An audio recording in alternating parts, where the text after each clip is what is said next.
The Works Progress Administration's Federal Writers Project was created in 1935 as part of the New Deal born of the Great Depression. The Federal Writers Project took on the very important and landmark task of interviewing ex-slaves from across the country. These interviews were assembled into Slave Narratives, a folk history in the United States from interviews with former slaves. The slave narratives have been widely criticized for inaccuracies due to racial bias and the age of former slaves, along with inconsistencies of the interview process itself.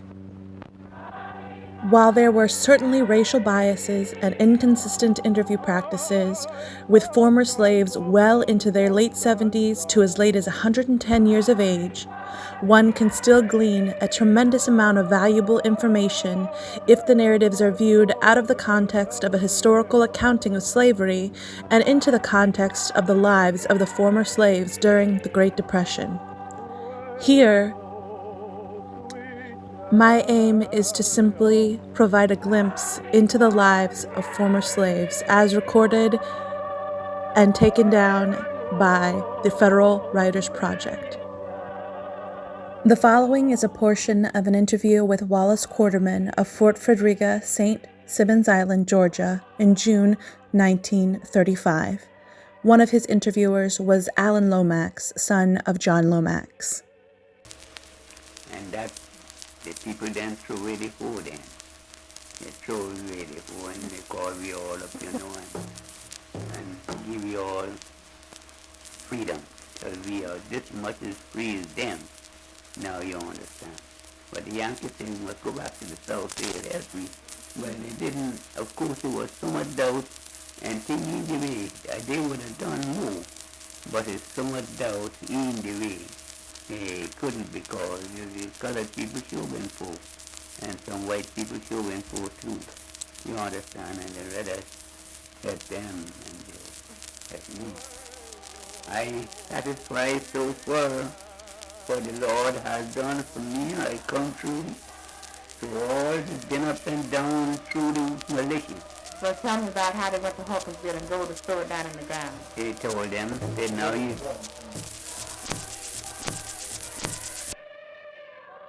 Next is a portion of an interview with Susan A. Quall of Johns Island, South Carolina, on May 16, 1932.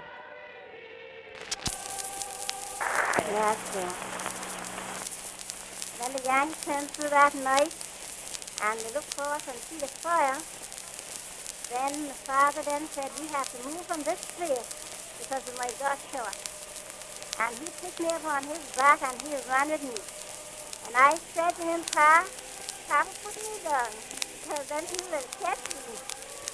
And he said, no, I'm going to let him take you stay on my back. And he was on and we went to another place until the next morning. That time the ball was sort of free. But it was just passing all that night. And killed some of the soldiers too. Killed some. But we saw them, they were laying out.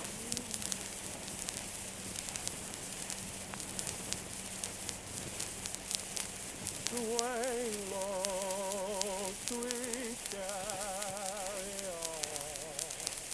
Father carried me one side lower down, but we didn't have no house to go in. We just had to lay right alongside of the car on the road, on the car road, until the morning. And then the morning, then that time, so the ball was free, and we went back. While the ex-slave narratives have been widely criticized, if nothing else, they provide a glimpse into the lives of former slaves and preserves a piece of history that would have otherwise been lost to time.